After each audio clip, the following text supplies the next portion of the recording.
Naihatid na sa kanyang huling hantungan si Isabel Ablan, ang panganay na anak ni Mickey Abalan at stepdaughter ni Jana Dominguez at Iwamoto, nitong Huwebes ng hapon, October 12, 2023. Inilibing si Isabel sa Lapita Memorial Park sa Angeles, Pampanga. Makikita sa mga larawang na ibahagi sa social media ang ama ni Isabel na si Mickey kung saan yakap-yakap nito ang kabaong ng anak. Nasa kanyang tabi naman ang partner na si Jana na humagulhol din, at sa kanilang likuran, nakaupo si Iwamoto. Dating nakarelasyon ni Mickey at naging stepmother din ni Isabel. Mensahe ni Mickey sa caption, "God above all. I love you so much, Isabel Ablan." Ipinost ni Jana ang pagkikita nila ni Iwa sa huling lamay ng kanilang anak.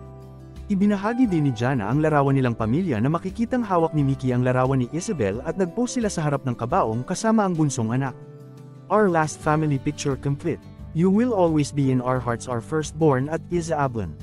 We love you." Mababasa sa caption ni Jana.